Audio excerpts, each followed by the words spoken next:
One thing would be, I would say, do the impossible. I think that's actually what I tell my students, and that's what I truly believe. Hello, everyone, and welcome to the NTU IAS podcast. I'm Don Ong, your host today, and I'm here with Professor Stuart Parkin, who is my fellow alum from Cambridge, and I'm doing this for NTU, which is one of my alma mater as well. So I'm extremely honored today. So think about the last photo you snap and the playlist that you stream and the AI tool that supplies you every morning. So every one of those moments relies on memory. Our guest today, Professor Stuart Parkin, has devoted his life to making memory faster, greener, and way more powerful. Stuart's story isn't just about physics and patents. It's about curiosity that refused to stay quiet, about mentors who believed in him before the rest of the world caught on, and about patience that turned setbacks into stepping stones. Together, we'll journey through from the childhood sparks that drew him to magnets all the way to the memory skyscrapers that he's building for AI age. So, Stuart, every journey starts somewhere and often is not in the lab, but in the quiet moment of curiosity. The sparks often quiet, sometimes unexpected. Let's rewind the clock back and go back to when it's a young Stuart. What drew you to magnetism? What drew you to memory? If we wind the clock back, so was there a moment in your childhood that quietly set you on this path? I mean, as a child, I was always very interested in the world and science in general and understanding how things worked. And in particular, I was very interested actually in biology and plants. I used to collect cacti and succulents when I was a kid, because I found it so fascinating, such a variety of forms and colors. I think that's amazing. If you look at a flower today, the structure is just incredible. So I was always interested in materials and how they're formed. So as a young scientist, you could have gone deep into mathematics, chemistry, or like you mentioned, plants and other things. What convinced you that spin-based phenomena were the dialect that your curiosity wanted to speak to? So when I went up to Cambridge, initially I wanted to study materials. Crystalline solids was a course, and chemistry. But once I started the courses, I didn't really find chemistry very interesting because you had to learn a lot of facts. It seemed to me that the physical understanding in physics, for example, gave you more an ability to understand the world. And my tutor at the time said, oh, you shouldn't study chemistry, you should study mathematics or physics, something very fundamental that underpins the ways of the world, how we work. And so that's what I did. I decided to take up physics, actually a theoretical physics degree when I was at Cambridge.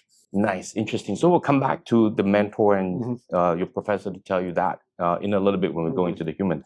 But was there an aha moment that when you realized, wait, this is not just interesting science, magnetism memory is not just interesting science. This could actually be something that you're going to make it big and win prizes.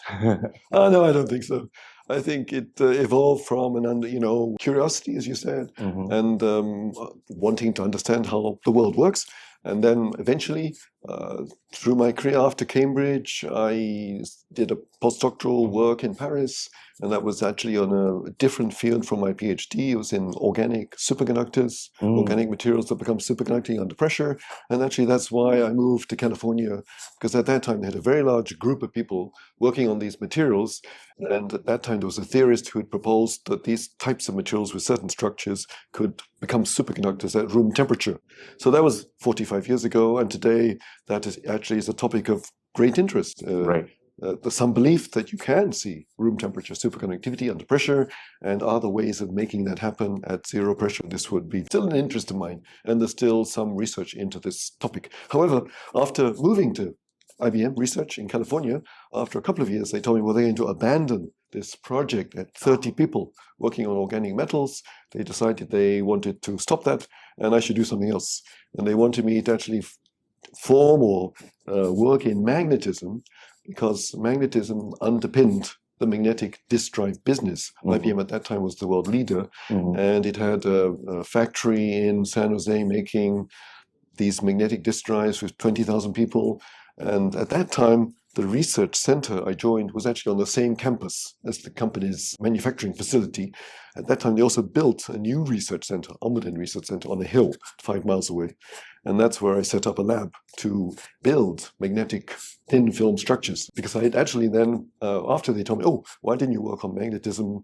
Because that's incredibly important for the magnetic disk drives. And it turns out that was the subject of my PhD at Cambridge. So it's amazing. Then I worked on 2D materials, which were magnetic. And then this, how many years ago is that? 45 years later, this is now has become a topic of considerable interest. 2D materials, the same materials I worked on 45 years ago, and now of interest today. Yeah, so you went one round and went back to what you did at PhD.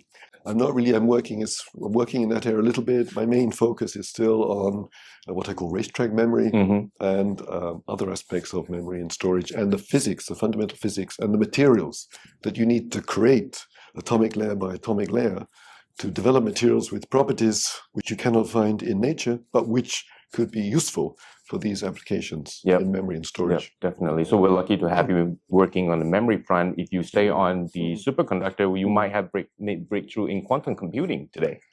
Well, I'm still very interested in artificial superconductors, and more in particularly, one of my main foci today is creating materials that can exhibit a special form of superconductivity, triplet superconductivity, where the supercurrents, which can carry information dissipationlessly, can carry angular momentum.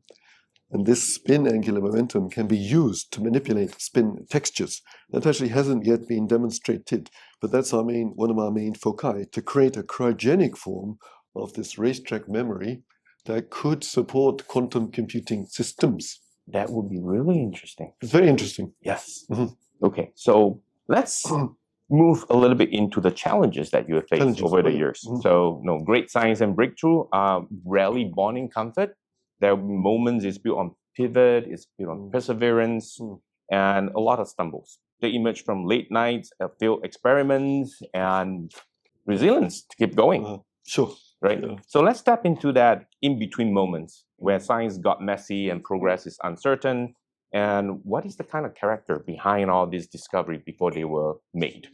So were there any moment that when things didn't go as planned, and how did you stay grounded and focused when the going get tough? I think, of course, actually, I think science is super exciting. You always discover something. Like even if you have an idea and it doesn't work out, then you'll find out something else. So I think most of the time, if you just try to push the boundaries of your understanding, you always will find something interesting, even if it's not exactly what you had anticipated. My way of thinking is you should always have a goal, which is you have some idea which you simply don't know how to reach. Otherwise, it's not very interesting. And you don't want to know that. You want to find a goal that excites you, but which the path is not yet defined. And then by exploring that path, you go along one path, you get to a dead end, then you take another path, and eventually you find your way to that mountain top, is my feeling. But you need that objective, something that you know is possible, but which has not yet been demonstrated, or typically, as you mentioned earlier, maybe nobody else believes in it, that it's even possible. And then it's both very exciting, but somehow, if I believe in something, then I think one can always find the way to achieve that goal. That speaks so closely to my heart, because how do you, so in those moments that you identified something that you really believe in and you're trying to find a path to get there, and there's a million paths to get there, when nobody believes in you, so what keep you going? Was there ever a moment that you're like, maybe what I believe in is not right, or maybe I'm wrong? Yeah, I totally believe in something, but I'm always open to being convinced that incorrect, and the opposite could be true, and I'm happy to change my mind. I mean, science speaks for itself, but you need to have a goal, and to achieve that goal, you have to believe in some things or have some ideas. But of course, I'm willing to change my ideas if somebody convinces me that the alternative is true. Then I'm happy to change my mind. That's what science is all about. Cool. And that brings me back to, we talked about racetrack memory. I understand at the very beginning that there were some challenges. There's was there a moment that you felt like this is not going to work? And what in a story or what helped you to decide the next steps instead of switching it to something else? Somehow I just never believed it would not work. So I always believe that if I believe in my ideas, I have to be honest. And so if I believe in it, then I just carry on. If I'm lucky enough to have had the opportunity to pursue this goal, even when others didn't believe in it. So it was good at IBM, and that's fantastic at Max Planck, where essentially you can continue to pursue this goal, even if as you said, you have stumbles and something doesn't work out, then you find alternative ways, I believe, most of the time anyway. Cool. I'd like to dive a little bit deeper into the challenges. So we all have at least one mishap that, keep us very humble. Like we have big ideas, we're excited to work on something, but then something happens, we're like, oh, maybe I'm not that right. Like you mentioned, maybe something else has to convince me. Can you share a story that mishap that happened that you're not right and somebody convinced you and keep you humble? I don't know. I can't think of anything, quite frankly. But I mean, all the important things that I wanted to do, I think somehow worked out. Nice. Brilliant. Can't think of anything. No worries. I'm going to ask a question for our audience. So for the early career scientist that is listening to us, what daily habits or mindset has proven the most reliable for you over the years that keep your motivation strong across decades of quest that looking for breakthroughs in science? Is there any daily habits or mindset that you practice or that helps you? I think I'm very disorganized and I'm not super organized. I tend to follow what I think is interesting. I'm not sure I have these habits that I could point to. But there must be some kind of structure and organization within that messy structure that you have that helps you have a breakthrough. Is there something over there? I think it's just an intense focus on achieving. You have a goal, you want to achieve it, and you tend to think about it, and until if as you said, one path isn't working, you think of other paths or other ideas. I think that somehow it's only one or two ideas you need, which you have to follow, that can help you achieve these goals. So it's a matter of coming up with new concepts, new ideas, new ways around these obstacles. I mean, that's what's very exciting and interesting, I feel. But I think there's no habit that gives that to you. It's just a matter of thinking, reading papers, talking to people. Right. Being extremely focused on what you want to achieve. Yes, being extremely focused. Finding a way to get there, and that way could be. So I'm very good, I think, at not paying attention to anything that if I'm not really interested, then I tend to forget all that. You tend to block out other stuff and just staying focused on your target. I'm very good at all this other information that I don't think is interesting. I can forget about it all. That's important. So you don't have to spend some mind share and equity on that. We often celebrate innovation and achievement in hindsight, but visionary like yourself live in the future. You think about the future. As generative AI stretches the limit of what's possible, let's explore what foundation that you're building today could shape the way that intelligence is stored, scaled, and shared tomorrow.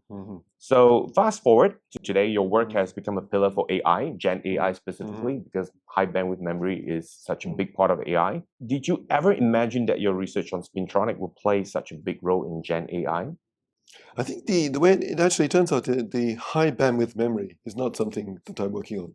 But the data that AI needs, 80% of the data, I just checked, ChatGPT told me 80% of all digital data today is still stored in magnetic disk drives, which uses the spin valve head that I invented many years ago. So all that information can be stored because of this spintronic device. And then magnetic random access memory, which is a spintronic memory, is an emerging memory, still relatively small, but for some applications extremely important. Racetrack memory is a memory that I think could displace magnetic disk drives and could store all the information in the world, basically. Right. With much less energy, smaller form factor, faster access to that data. So I think that's a hugely important goal. We've demonstrated the potential of racetrack. We believe now we have devices that could, if there were enough money invested to take it to the manufacturing stage, could replace magnetic disk drives. Cool. And I study a little bit into the racetrack memory. It's promising, like you mentioned, it's faster, greener, and more scalable, but we're not at mass production yet. So what hurdles do we still need to cross for racetrack memory to become mainstream and, like you say, take a little bit more money? What other challenges do we have? I think what is needed is essentially investment. I think now we've demonstrated the principle works, even at the the length scales needed to mass produce it. So now you need to take that step it's a risky step, because you may find when you build billions of these racetracks that there's some defects, some means by which it may not work perfectly. And so this requires then somebody to say, oh, I'm going to take that investment, invest sufficiently so we can discover whether it really can fulfill its entire potential. I think that's the stage we're at with racetrack. The racetrack memory has a 2D and 3D design, right? That's stored in vertical skyscrapers. Yep. So what breakthroughs in materials or fabrication still has to happen to make this real? So the 3D version, so it turns out nearly all technologies today, including magnetic disk drives, that's an innately two-dimensional technology, Right. A single layer of magnetic material in which the information is stored, and a device that reads over the surface. And similarly, CMOS is really also a two-dimensional array of silicon transistors in the surface of a silicon wafer, and the rest is all wiring. Right. So racetrack, then, if we could build, and so what I want to say is that innately we must go from the two-dimensional paradigm, which for 40 years we've been scaling a MOSFET transistor to smaller and smaller dimensions. Obviously, you want to go to the third dimension. Exactly. And so racetrack does that for you in a very, I think, very interesting way. So to make that possible, racetrack consists of ultra-thin atomically layered structures, combining magnetic films and non-magnetic films at the angstrom scale.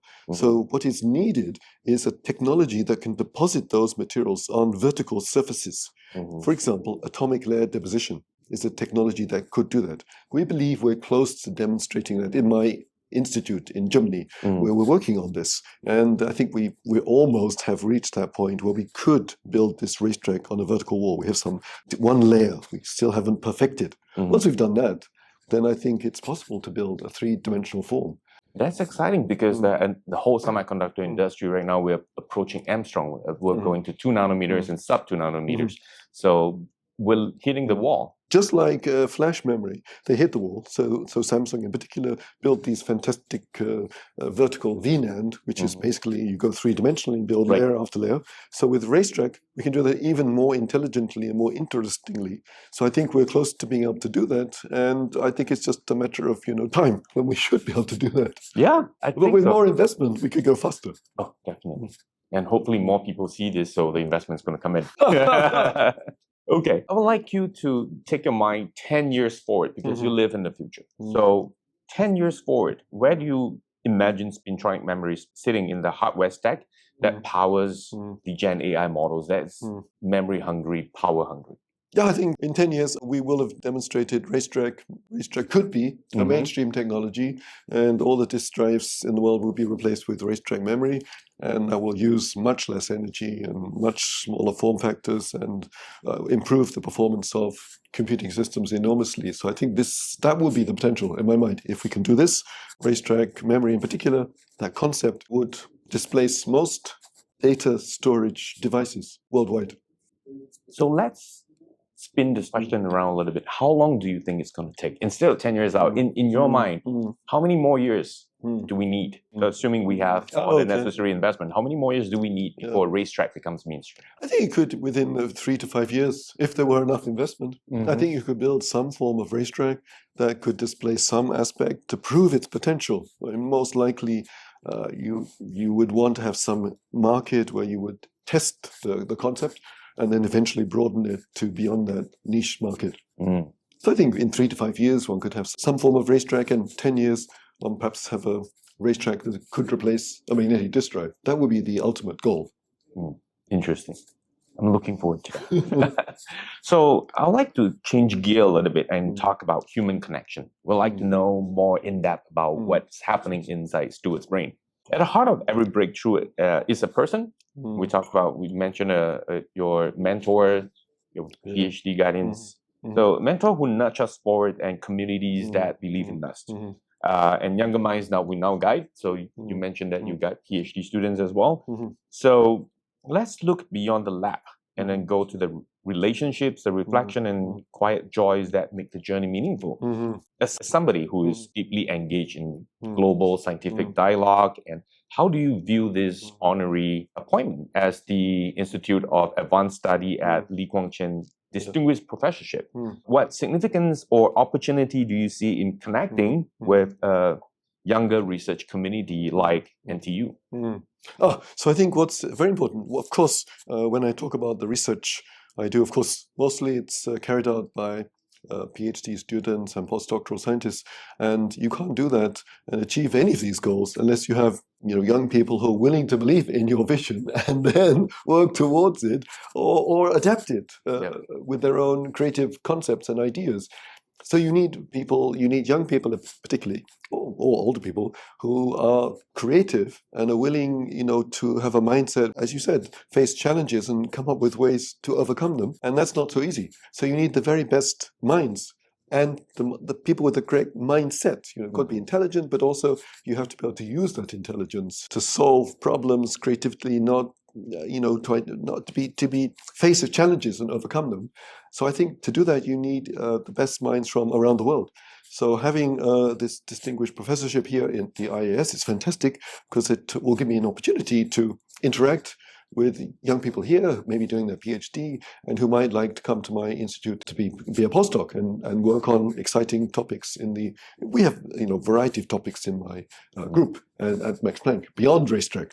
That's interesting because as you connect around the world, like you mentioned, more young people, creative minds involved, and just believing in your vision and contributing to that in different ways. That I think is very important. So we talk about research, we talk about mentorship and human connections. Was there somebody who made a difference in your journey and a moment when you realize the power of guiding other people? I think I've been very lucky throughout my career at Cambridge, in Paris, in California, and now in Germany, that I've had several people who give you advice, who are willing to point out where you could improve, which I think is very important. Where you have some flaws, of course, and where you could maybe do a better job. I think this is very important, as well as encouraging you to follow your ideas. So I've been fortunate, I think, throughout my career, been several people who've, I think, it's just somebody saying a few words. Sometimes it's, and then you realize, that's somehow it changes your point of view. I think actually it doesn't take a lot. If somebody respects, they tell you something and which maybe you hadn't appreciated, that maybe the way you're doing your science or the way you interact with people, I think this can help you tremendously. And maybe even that person may not appreciate, those few words can make you change. So one day, I remember always, for example, like one time at IBM in the cafeteria, I was pushing ahead of somebody to get a coffee because I was super busy and I wanted to do something. And then they said to me, it takes time to be polite. And kind of forever since then, I've always remembered that, being polite is very important. And sometimes you don't appreciate that your behavior, you're not being polite because as I said, you're just pushing ahead in a coffee queue. You don't appreciate other people too are busy, and sometimes you're too centered in your own world. Because particularly as a scientist, you tend to have a little bit. Your world is actually rather small. Your own world. Yes. And you live in this cocoon, and you don't appreciate what's going on around you. So sometimes it's good, because sometimes it's not so good. That's a really interesting story. And I'm going to come back to that in a little bit. But I'd like to figure out, so you're a very busy guy. And of course, you have achieved a lot of things.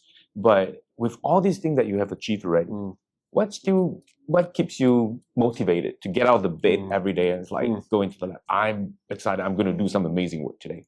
I think, quite frankly, I think there's nothing better than science because there's simply nothing, because everything else it doesn't give you the same, because in science you can basically do something, it sounds facile, so you're pushing the boundaries of our understanding, but really you're trying to do something that hasn't been done before. And I think that's so exciting that you want to continue to spend all your time doing that, really. And then it's difficult sometimes to find time for all the other aspects of your life, because you could spend all your time just reading papers and thinking and trying to come up with new ideas, solve problems. And I think that's so exciting. People complain today that many young people spend too much time on social media, and that's you're just looking, or you're not really contributing. There's no dialogue.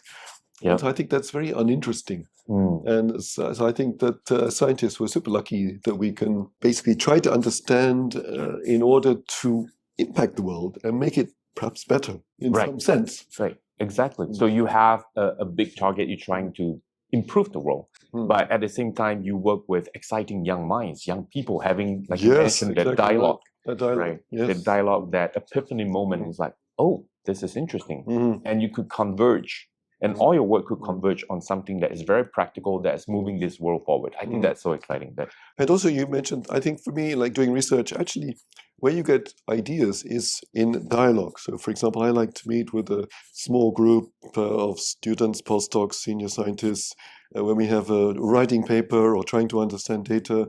And it's through that discussion and dialogue that you come up with new ideas.